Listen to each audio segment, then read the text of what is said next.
আল্লাহ পাক বলতেছেন, তোমরা তোমাদের 3.5 অবয়ব এই শরীরটার প্রতি যদি একটু গভীরভাবে মনোযোগ দেখো, তোমরা আল্লাহকে পাইয়া যাবে তাড়াতাড়ি। আল্লাহকে পাওয়া সহজ হয়ে যাবে যে তুমি তোমার 3.5 বডিটার প্রতি খেয়াল করো।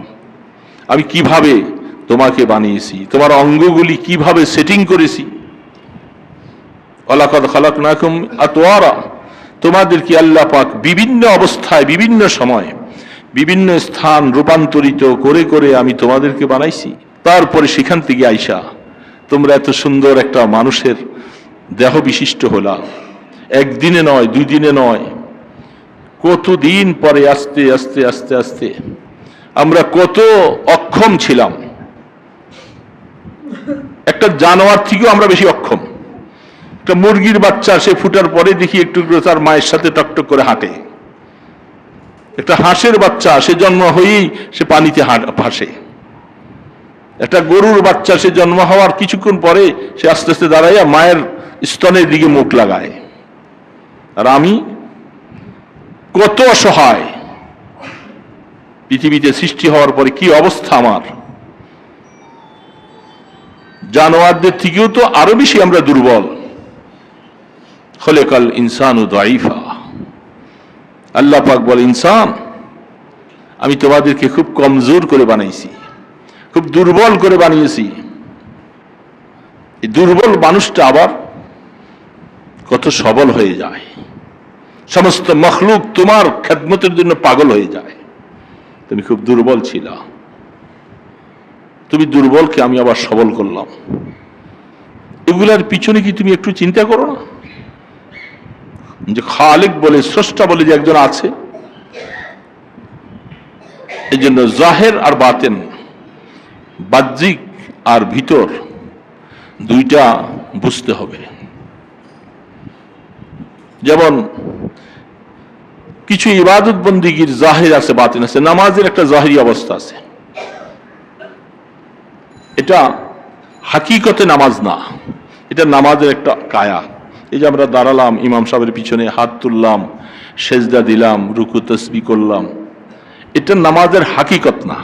এটা নামাজের একটা হাকিকতে নামাজে যাওয়ার জন্য একটা রূপক সিস্টেম আমাদেরকে বলছে, তোমরা এইভাবে এইভাবে এইভাবে।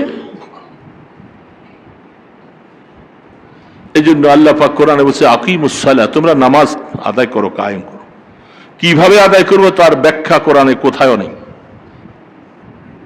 সম্পূর্ণ এগুলি হাদিস শরীফে। এভাবে দাঁড়াও, এভাবে হাত বাঁধো, এভাবে রুকু করো, কেরাত করো। বলে যখন তুমি জাহেরকে দুরুস্ত করবা, তোমার দাঁড়ানো ঠিক করবা, চোখের নজর ঠিক করবা, হাত বাঁধা ঠিক করবা, রুকু সিজদাগুলি যেভাবে বলছে ওইভাবে যখন ঠিক করবা, তখন এই নামাজটা তোমার রূহওয়ালা নামাজ হইয়া হাকিকতের নামাজ হবে। হাকিকতের নামাজ হাদিসের মধ্যে স্পষ্ট পাওয়া যায়। আল্লাহর হাবিব বসে আছেন মসজিদে নববী, আগন্তুক দূর থেকে আইসা ওইদিকে ঝটপট করে নামাজ পড়ব। রুকু সেজদা ঠিক মতো হলো না, সুন্দর। রাসূল তাকে বললেন, সল্লি কামা ফাইন্নাকা লাম তুসাল্লি, তুমি নামাজটা আবার পড়ো, যেহেতু তুমি যেভাবে নামাজ পড়ো সে যেন তুমি নামাজ পড়ো নাই, তোমার নামাজ হয়নি। এই জন্য নামাজ মস্ক করার বিষয় আছে। কথা প্রসঙ্গে আসলো, নামাজ মস্ক করতে হবে, নামাজ শিখতে হবে, ট্রেনিং করতে হবে, যেগুলি স্পষ্ট হাদিসের মধ্যে পাওয়া যায়। সাল্লু কামা রাআইতুমুনি উসাল্লি, এই হাদিসটা হাদিসে মুসালসাল যাকে বলা হয়, একেবারে আল্লাহ রসুল থেকে হাদিসে মুসালসাল অনেকগুলি। যে হাদিসটা সরাসরি আল্লাহর হাবিব বলছেন, সাহাবারা শুনছেন, সেখান থেকে যারা শুনছেন, সেখান থেকে যারা শুনছেন, সেখান থেকে যারা শুনছেন, শুনতে শুনতে শুনতে শুনতে হাদিস আমাদের এই জামানা পর্যন্ত হাদিসের পৃষ্ঠায় যখন পাওয়া যায়, ওই হাদিসটা ঠিক ওরকম ভাবে বর্ণনা করা হয়, ওইভাবে দেখাই দেওয়া হয় যে সনদের মধ্যে মাঝখানে কোনো গ্যাপ নাই।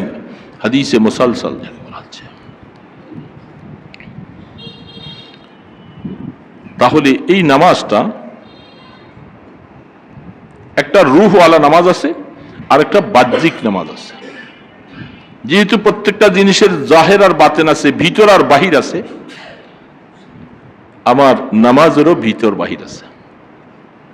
কি বলেন, আছে না নাই? আমার কথাগুলি বুঝতে অসুবিধা হয়? বোঝা যায় না সব জায়গায়? আওয়াজ পৌঁছতেছে? পিছনেওয়ালা তো বলেন আওয়াজ কি পৌঁছে না ওইখানে? কারণ আপনাদের সময়ের দাম আছে, আমার সময়ের দাম আছে। কথাগুলি বলতেছি যদি ওই পর্যন্ত নাই বোঝা যায় তাহলে সময়টা বেকার। এই জন্যই জিজ্ঞাসা করলাম যে আওয়াজটা পিছনে পৌঁছতেছে কিনা।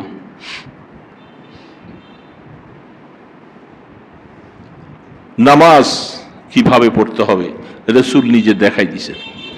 এই জন্য হাদিস শরীফের ব্যাখ্যায় আসে আল্লাহ রসুল তিনি বলছেন সল্লু কামা রাআইতুমুনি উসাল্লি। রুইয়ত একটা শব্দ কয়েদ আছে, এখানে শর্ত লাগাই দিয়েছেন, আমাকে নামাজ পড়তে যেমনটা দেখেছ। দেখার একটা শব্দ আছে এখানে। রাসূল এই কথা বলে নাই আমি নামাজ পড়তে যেরকম বলেছি। বলা আর দেখা এক নাকি? বলেন না ভাইরা, বলা দেখা এক নাকি? কথা একটু না বললে তো আপনারা ঝিমাইয়া যাবেন। কারণ আরামে এসির নিচে ফ্যানের নিচে বসে একটু পরেই অশ্বাস আসবে, ঝিমাইয়া যাবেন এবং অন্য মনস্ক করে ফেলবে আপনাকে। তাহলে কথাটা বোঝাও যাবে না, না বুঝলে আমলও আসবে না। এই জন্য মাঝে মধ্যে ফাঁকে একটু আওয়াজ দেওয়া লাগে। ছাত্রদেরকে আমরা যখন পড়াইতে বসি, কারণ এই যে দাওরার সবকের মধ্যে সারাদিন সবক হয়, সারাদিন সবক হয়, ফুরসত নেই। জোহরের পরে বুখারীর সবক আসছে পড়াইতে, ওই সময় তো আরামের সময়, এরা ঘুমিয়ে পড়ে। এখন যদি উস্তাদ হিসেবে মনে করি আমার পড়ানো আমি পড়াই দিই, ও তো ঝিমাইয়া বারবার পড়তেছে, তাইলে এই ছেলে তো ঘুমের মধ্যে কাটে যাবে। এই জন্য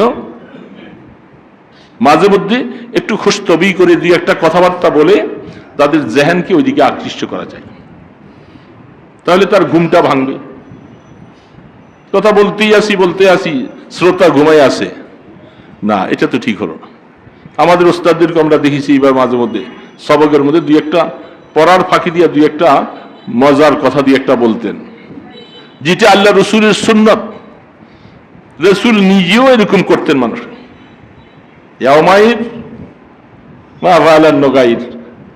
মানুষ অনেক সময় অনেক কথা রসুল এইভাবে বলতেন।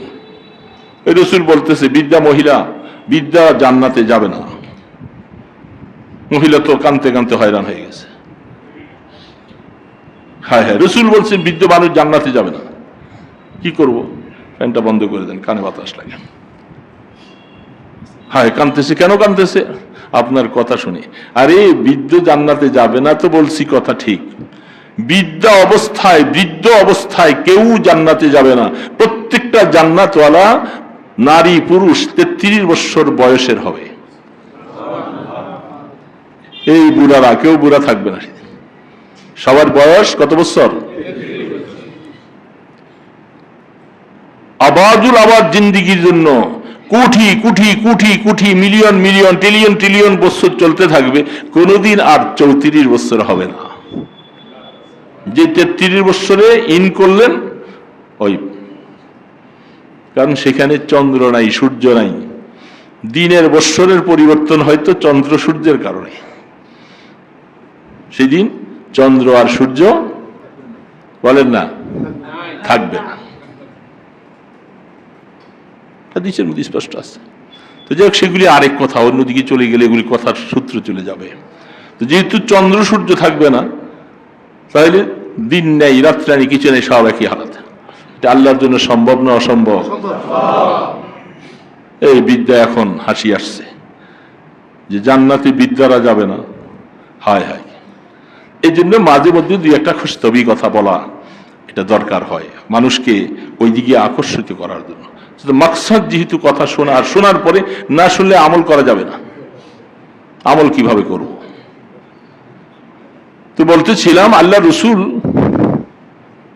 এই হাদিসটা বলতে যাইয়া তিনি এই কথা বলেন নাই যে আমি যেভাবে পড়তে বলছি ওইভাবে নামাজ পড়ো, এই কথা রসুল বলেননি। রসুল বলছেন আমাকে যেইভাবে নামাজ পড়তে বলেন না, কি বলছে? দেখেছো। দেখার একটা শর্ত। এই জন্য এটাকে হাদিসে মুসালসাল বলা হয়। রাসূল কিভাবে নামাজ পড়ছেন সেটা সাহাবারা দেখছেন, সাহাবারা কিভাবে নামাজ পড়ছেন তাবিঈরা দেখেছেন, তাবিঈরা কিভাবে নামাজ পড়ছেন তাবিঈরা দেখেছেন। এই সিলসিলা আস্তে আস্তে আস্তে আমাদের এই জামানা পর্যন্ত। বলেন না সুবহানাল্লাহ। দেখার শর্ত এই জন্য লাগাইছে, যেটা আমরা মাঝে মধ্যে অনেক সময়, আপনাদের এখানে আছে কিনা জানি না, আমাদের গায়রে মোকাল্লেদ ভাইয়েরা লামাজহাবি ভাইদেরকে অনেক সময় বলি, তোমরা যে অনেক সময় যে কথাগুলি বলতেছ, তোমাদের বোঝা দরকার এই দিনটা মুখস্থ আসে নাই। এই দিনটা কচুরির ফানার উপরে ভাসতে ভাসতে আসে নাই। এই দিনটার পিছনে বহু লক্ষ লক্ষ মানুষের মেধা এবং দেখা, রসুল থেকে দিন আস্তে আস্তে এইভাবে দেখে শুনে রসুলের দিনটা এই পর্যন্ত পৌঁছেছে। এই জন্য কিভাবে রসুল নামাজ পড়েছেন সেই দৃষ্টান্ত হাদিসের পৃষ্ঠার মধ্যে আসার পরে এখনো মুহাদ্দিসিন কেরাম দেখাইয়ে দেন যে রসুল এইভাবে দাঁড়াইছেন, রসুল এইভাবে হাত তুলছেন, রসুল এইভাবে কেরাত পড়েছেন, রসুল এইভাবে রুকু করেছেন, এইভাবে সেজদা করেছেন। সব কিছু বিশদভাবে বর্ণনা পুঙ্খানুপুঙ্খানু রয়ে আসছে। এখন তোমরা আইসা এত বছর পরে আইসা তোমরা বলতেছো এটা রসুলের নামাজ, ওইটা নামাজ না। এটা আসলে তোমাদের মন গড়া কথা, কারণ রসুলের নামাজ কোনটা ছিল এটার বিশদ বর্ণনা হাদিসের মধ্যে পাওয়া যায়। তোমরা অনেক সময় বুখারী শরীফের রেফারেন্স দাও বেশি করে, অথচ ইমাম বুখারী রহমতুল্লাহ নিজে শাফিউল মাযহাবের অনুসারী ছিল। তোমরা মাযহাব মানো না, তোমরা যে বুখারী শরীফকে দলিল পেশ করতেছো তার জীবনী তালাশ করে দেখো, উনি শাফি মাযহাবের অনুসারী ছিল। ইমাম মুসলিম শাফি মাযহাবের অনুসারী ছিল।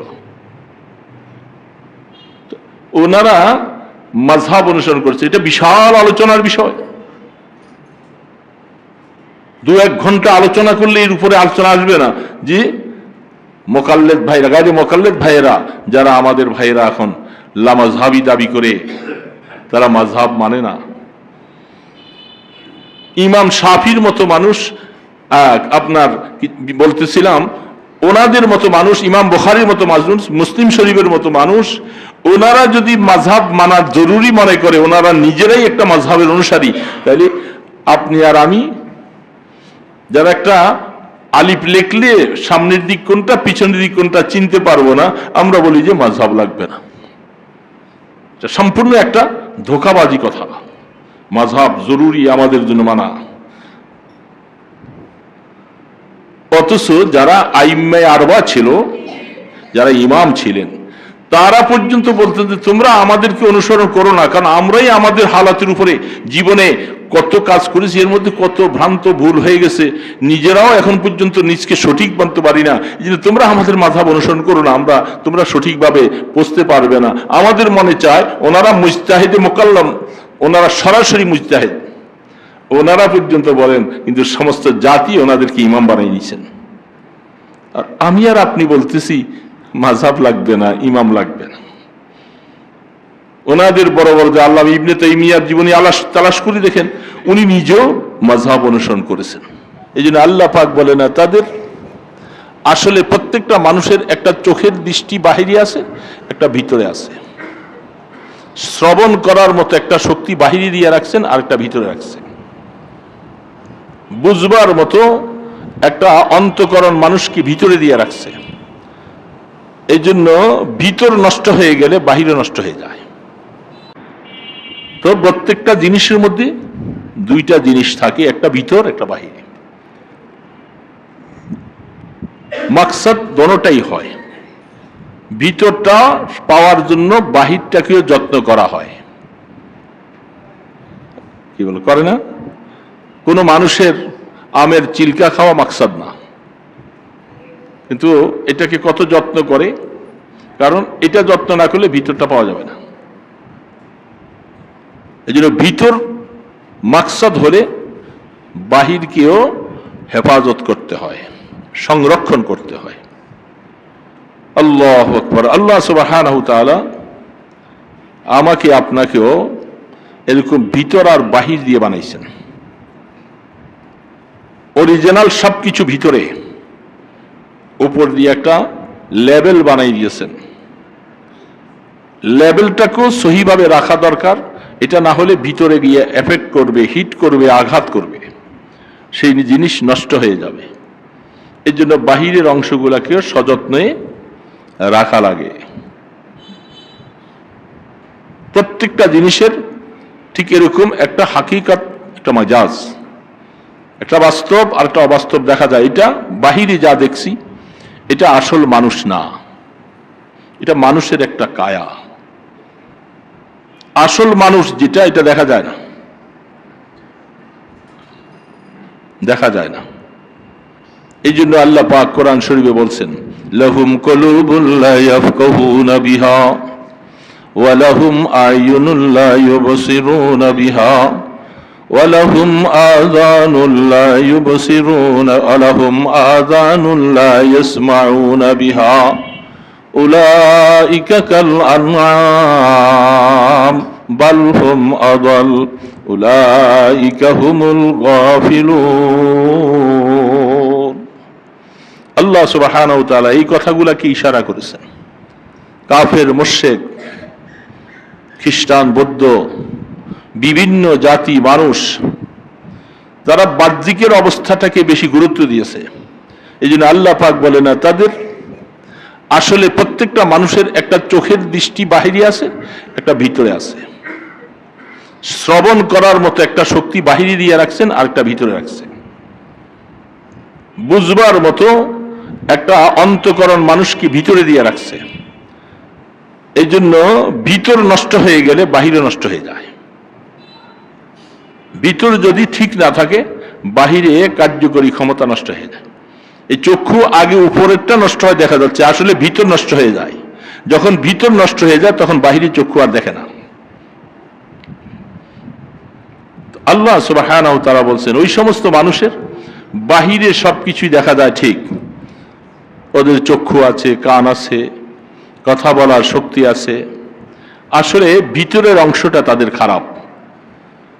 কাফের, মুশরিক, যদি ভিতরের অংশ যদি ভালো থাকতো, এত বড় আসমান জমিনের মালিক, সারা পৃথিবী যার নিয়ন্ত্রণে, তাকে বুঝে আসে না। এত বড় আসমান, এত বড় চন্দ্র সূর্য আপনার আমার খেদমত করতেছে, একটা আম বানাবার মতো ক্ষমতা পৃথিবীর কোনো বৈজ্ঞানিকের নেই। একটা আলু বানাবার মতো ক্ষমতা, তো তারা কি দেখে না? এগুলি তারা ব্যবহার করে, উপভোগ করে, কিন্তু তারা বুঝতে পারতেছে না যে আসলে অদৃশ্য আকারে একজন পরিচালক আছেন, একজন খালেক আছেন, একজন স্রষ্টা আছেন। এই কথাটা তাদের মাথায় আসে না, দেমাগে আসে না, বিবেকে আসে না। যার কারণে আল্লাহ পাক বলছেন, ওদের অন্তর থাকলেও অন্তর দিয়ে তারা বুঝে না। ভিতরে অন্তর তাদের খারাপ, ভিতরের দৃষ্টি তাদের খারাপ, ভিতরের শ্রবণ শক্তি তাদের খারাপ। এই জন্য আল্লাহ পাক বলছেন, তাদের দৃশ্য আর গরু, ছাগল, ভেড়া, বকরির মধ্যে কোনো পার্থক্য নাই। গরু, ছাগল, ভেড়া, বকরি তারাও খায়, তারাও ঘুমায়, তাদেরও বাল বাচ্চা আছে, তাদের স্ত্রী আছে, তাদের পায়খানা প্রস্রাব আছে, তাদের ঘুম নিদ্রা আছে, সব কিছুই জানোয়ারের আছে। কে বলেন আছে না? প্রত্যেকের হাইসিয়ত, হালতের উপরে তার আরাম করা, সবকিছু করার ব্যবস্থাপনা আছে। যেটা নাই তাদের কাছে, সেটা তারা তাদের মালিককে বুঝে না, তাদের স্রষ্টাকে এটা তারা বুঝে না। এটা বুঝার মতো সেই জ্ঞান আল্লাহ তাদেরকে দেয়নি। ঠিক তাদের মতো ওই সমস্ত কাফের, মুশরিক মানুষ হইয়াও তারা চতুষ্পদ জন্তু থেকে আরো নিকৃষ্ট, কারণ তারা নিজেকেই বুঝে না, মাওলাকে বুঝা তো দূরের কথা। ওয়াফি আনফুসিকুম আফালা তুবসিরুন, আল্লাহ পাক বলতেছেন, তোমরা তোমাদের 3.5 অবয়ব, এই শরীরটার প্রতি যদি একটু গভীরভাবে মনোযোগ দেখো, তোমরা আল্লাহকে পাইয়া যাবে তাড়াতাড়ি। আল্লাহকে পাওয়া সহজ হয়ে যাবে যে তুমি তোমার 3.5 বডিটার প্রতি খেয়াল করো। আমি কিভাবে তোমাকে বানিয়েছি, তোমার অঙ্গগুলি কিভাবে সেটিং করেছি, ওয়ালাকাদ খালাকনাকুম আতওয়ারা, তোমাদেরকে আল্লাহ পাক বিভিন্ন অবস্থায়, বিভিন্ন সময়, বিভিন্ন স্থান রূপান্তরিত করে করে আমি তোমাদেরকে বানাইছি। তারপরে সেখান থেকে আইসা তোমরা এত সুন্দর একটা মানুষের দেহ বিশিষ্ট হলা। একদিনে নয়, দুই দিনে নয়, কতদিন পরে আস্তে আস্তে আস্তে আস্তে আমরা কত অক্ষম ছিলাম। একটা জানোয়ার থেকেও আমরা বেশি অক্ষম। একটা মুরগির বাচ্চা সে ফুটার পরে দেখি একটু তার মায়ের সাথে টকটক করে হাঁটে। একটা হাঁসের বাচ্চা সে জন্ম হয়েই সে পানিতে ভাসে। একটা গরুর বাচ্চা সে জন্ম হওয়ার কিছুক্ষণ পরে সে আস্তে আস্তে দাঁড়াইয়া মায়ের স্তনের দিকে মুখ লাগায়। আর আমি কত অসহায়, পৃথিবীতে সৃষ্টি হওয়ার পরে কি অবস্থা আমার। জানোয়ারদের থেকেও তো আরো বেশি আমরা দুর্বল। খলেকাল ইনসানু দাইফা, আল্লাহ পাক বলে ইনসান আমি তোমাদেরকে খুব কমজোর করে বানাইছি, খুব দুর্বল করে বানিয়েছি। এই দুর্বল মানুষটা আবার কত সবল হয়ে যায়। সমস্ত মখলুক তোমার খেদমতের জন্য পাগল হয়ে যায়। তুমি খুব দুর্বল ছিলা, তুমি দুর্বলকে আমি আবার সবল করলাম। এগুলার পিছনে কি তুমি একটু চিন্তা করো না যে খালিক বলে, স্রষ্টা বলে যে একজন আছে। এই জন্য জাহের আর বাতেন, বাহ্যিক আর ভিতর, দুইটা বুঝতে হবে। যেমন কিছু ইবাদত বন্দিগির জাহির আছে, বাতিন আছে। নামাজের একটা জাহিরি অবস্থা আছে, এটা হাকিকতে নামাজ না, এটা নামাজের একটা কায়া। এই যে আমরা দাঁড়ালাম, ইমাম সাহেবের পিছনে হাত তুললাম, সেজদা দিলাম, রুকু তাসবিহ করলাম, এটা নামাজের হাকিকত না। এটা নামাজের একটা হাকিকতে নামাজে যাওয়ার জন্য একটা রূপক সিস্টেম আমাদেরকে বলছে তোমরা এইভাবে এইভাবে এইভাবে। এই জন্য আল্লাহ পাক কোরআনে বলছে আকিমুস সালাহ, তোমরা নামাজ আদায় করো, কায়েম করো। কিভাবে আদায় করবো তার ব্যাখ্যা কোরআনে কোথাও নেই, সম্পূর্ণ এগুলি হাদিস শরীফে। এভাবে দাঁড়াও, এভাবে হাত বাঁধো, এভাবে রুকু করো, কেরাত করো। বলে যখন তুমি জাহেরকে দুরুস্ত করবা, তোমার দাঁড়ানো ঠিক করবা, চোখের নজর ঠিক করবা, হাত বাঁধা ঠিক করবা, রুকু সিজদাগুলি যেভাবে বলছে ওইভাবে যখন ঠিক করবা, তখন এই নামাজটা তোমার রূহওয়ালা নামাজ হইয়া হাকিকতের নামাজ হবে। হাকিকতের নামাজ হাদিসের মধ্যে স্পষ্ট পাওয়া যায়। আল্লাহর হাবিব বসে আছেন মসজিদে নববী, আগন্তুক দূর থেকে আইসা ওইদিকে ঝটপট করে নামাজ পড়ল। রুকু সেজদা ঠিক মতো হলো না, সুন্দর। রাসূল তাকে বললেন সল্লি কামা ফাইন্না কালাম তুসাল্লি,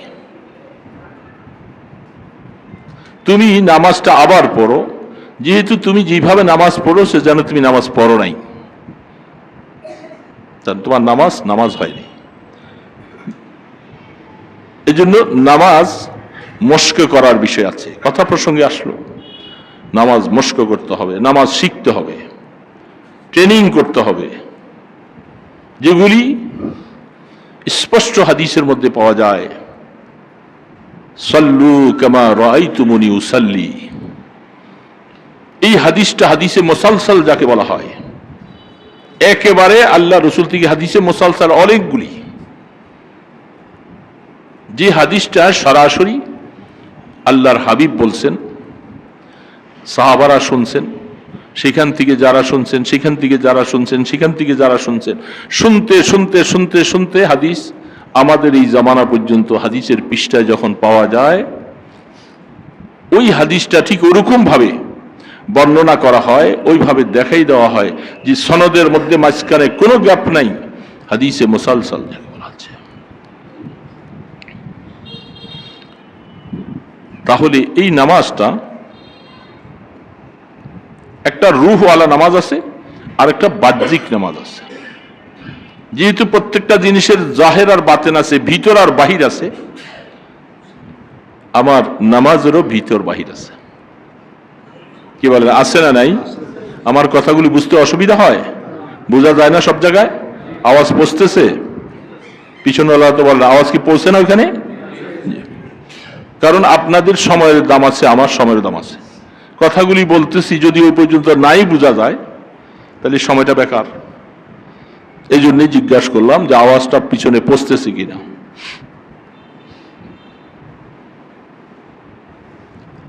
নামাজ কিভাবে পড়তে হবে রাসূল নিজে দেখাই দিয়েছেন। এই জন্য হাদিস শরীফের ব্যাখ্যায় আসে আল্লাহ রসুল তিনি বলছেন সল্লু কামা রাআইতুমুনি উসাল্লি।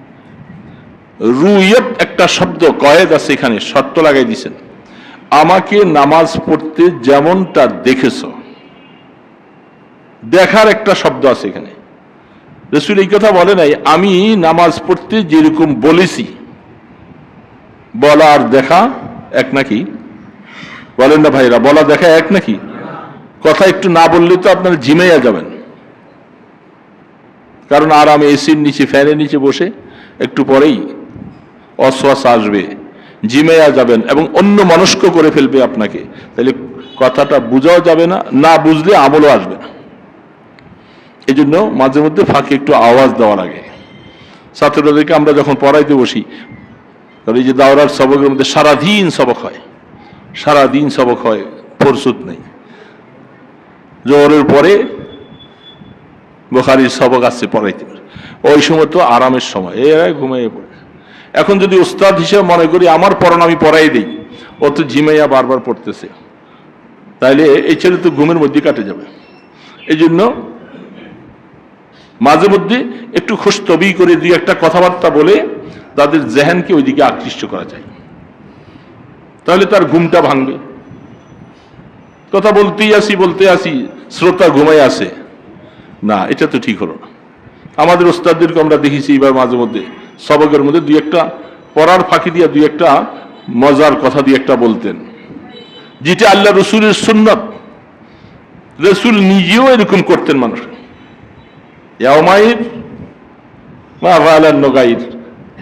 মানুষ অনেক সময় অনেক কথা রসুল এইভাবে বলতেন। ওই রসুল বলতেছে মহিলা বিদ্যা জান্নাতে যাবে না। মহিলা তো কানতে কানতে হয়রান হয়ে গেছে। হ্যাঁ হ্যাঁ, রসুল বলছে বৃদ্ধ মানুষ জান্নাতে যাবে না। কি করব? ফ্যানটা বন্ধ করে দেন, কানে বাতাস লাগে। হ্যাঁ, কানতেছে। কেন কানতেছে? আপনার কথা শুনে। আরে বৃদ্ধ জান্নাতে যাবে না তো বলছি, কথা ঠিক। বৃদ্ধ অবস্থায় কেউ জান্নাতে যাবে না। প্রত্যেকটা জান্নাতওয়ালা নারী পুরুষ 33 বছর বয়সের হবে। এই বুড়ারা কেউ বুড়া থাকবে না, সবার বয়স কত বছর? আবাদুল আবাদ জিন্দিগির জন্য crore crore crore crore million million trillion trillion বছর চলতে থাকবে, কোনোদিন আর 34 বছর হবে না। যে 33 বছরে ইন করলেন ওই, কারণ সেখানে চন্দ্র নাই, সূর্য নাই। দিনের বৎসরের পরিবর্তন হয়তো চন্দ্র সূর্যের কারণে। সেদিন চন্দ্র আর সূর্য বলেন না থাকবে না, হাদিসের মধ্যে স্পষ্ট আছে। তো যাই হোক, সেগুলি আরেক কথা, অন্যদিকে চলে গেলে এগুলি কথার সূত্র চলে যাবে। তো যেহেতু চন্দ্র সূর্য থাকবে না, তাহলে দিন নেই রাত্রে নেই, কিছু নেই, সব একই হালাত। এটা আল্লাহর জন্য সম্ভব না অসম্ভব? এই বিদ্যা এখন হাসি আসছে যে জান্নাতে বিদ্যারা যাবে না। হায় হায়, এই জন্য মাঝে মধ্যে দুই একটা খুশতবি কথা বলা এটা দরকার হয়, মানুষকে ওই দিকে আকর্ষিত করার জন্য। মাকসাদ যেহেতু কথা শোনা, আর শোনার পরে না শুনলে আমল করা যাবে না। আমল কিভাবে করব? তো বলতেছিলাম আল্লাহ রসুল এই হাদিসটা বলতে যাইয়া তিনি এই কথা বলেন নাই যে আমি যেভাবে পড়তে বলছি ওইভাবে নামাজ পড়ো, এই কথা রসুল বলেননি। রসুল বলছেন আমাকে যেভাবে নামাজ পড়তে বলেন না, কি বলছে? দেখেছো। দেখার একটা শর্ত। এই জন্য এটাকে হাদিসে মুসালসাল বলা হয়। রাসূল কিভাবে নামাজ পড়ছেন সেটা সাহাবারা দেখছেন, সাহাবারা কিভাবে নামাজ পড়ছেন তাবিঈরা দেখেছেন, তাবিঈরা কিভাবে নামাজ পড়ছেন তাবিঈরা দেখেছেন। এই সিলসিলা আস্তে আস্তে আস্তে আমাদের এই জামানা পর্যন্ত, বলেন না সুবহানাল্লাহ। দেখার শর্ত এই জন্য লাগাইছে, যেটা আমরা মাঝে মধ্যে অনেক সময়, আপনাদের এখানে আছে কিনা জানি না, আমাদের গায়রে মোকাল্লেদ ভাইরা লামাযহাবী ভাইদেরকে অনেক সময় বলি, তোমরা যে অনেক সময় যে কথাগুলি বলতেছো, তোমাদের বোঝা দরকার এই দিনটা মুখস্থ আসে নাই, এই দিনটা কচুরির ফানার উপরে ভাসতে ভাসতে আসে নাই। এই দিনটার পিছনে বহু লক্ষ লক্ষ মানুষের মেধা এবং দেখা, রসুল থেকে দিন আস্তে আস্তে এইভাবে দেখে শুনে রসুলের দিনটা এই পর্যন্ত পৌঁছেছে।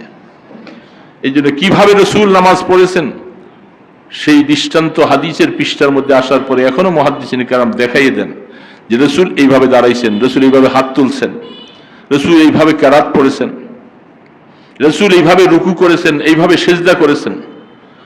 সব কিছু বিশদভাবে বর্ণনা পুঙ্খানুপুঙ্খানু রয়ে আসছে।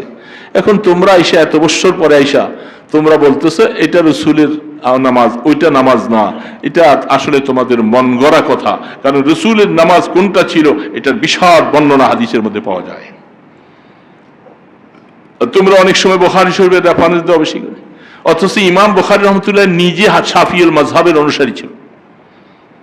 তোমরা মাযহাব মানো না, তোমরা যে বুখারী শরীফকে দলিল পেশ করতেছো তার জীবনী তালাশ করে দেখো, উনি শাফি মাযহাবের অনুসারী ছিল। ইমাম মুসলিম শাফি মাযহাবের অনুসারী ছিল। ওনারা মাযহাব অনুসরণ করছে, এটা বিশাল আলোচনার বিষয়। 2-1 ঘন্টা আলোচনা করলে এর উপরে আলোচনা আসবে না। যে মোকাল্লেদ ভাইরা, গায়রে মোকাল্লেদ ভাইয়েরা, যারা আমাদের ভাইয়েরা এখন লামাযহাবী দাবি করে, তারা মাযহাব মানে না। ইমাম শাফির মতো মানুষ, আপনার বলতেছিলাম ওনাদের মতো মানুষ, ইমাম বুখারীর মতো মানুষ, মুসলিম শরীফের মতো মানুষ, ওনারা যদি মাযহাব মানা জরুরি মনে করে, ওনারা নিজেরাই একটা মাযহাবের অনুসারী, তাহলে আপনি আর আমি যারা একটা আলিফ লিখলে সামনের দিক কোনটা পিছনের দিক কোনটা চিনতে পারবো না, আমরা বলি যে মাযহাব লাগবে না। সম্পূর্ণ একটা ধোঁকাবাজি কথা। মাযহাব জরুরি আমাদের জন্য মানা। অথচ যারা আইম্মায়ে আরবা ছিল, যারা ইমাম ছিলেন, তারা পর্যন্ত বলতেন যে তোমরা আমাদেরকে অনুসরণ করো না, কারণ আমরাই আমাদের হালাতের উপরে জীবনে কত কাজ করেছি, এর মধ্যে কত ভ্রান্ত ভুল হয়ে গেছে, নিজেরাও এখন পর্যন্ত নিজকে সঠিক মানতে পারি না। এই জন্য তোমরা আমাদের মাযহাব অনুসরণ করো না, তোমরা সঠিকভাবে বুঝতে পারবে না। আমাদের মনে চায় ওনারা মুজতাহিদে মুকাল্লাম, ওনারা সরাসরি মুজতাহিদ, ওনারা পর্যন্ত বলেন, কিন্তু সমস্ত জাতি ওনাদেরকে ইমাম বানিয়ে দিয়েছেন। আর আমি আর আপনি বলতেছি মাযহাব লাগবে না, ইমাম লাগবে না। ওনাদের বড় বড় যে আল্লামা ইবনে তাইমিয়ার জীবনী তালাশ করে দেখেন, উনি নিজেও মাযহাব অনুসরণ করেছেন। তো বলতেছিলাম এই কথাটা,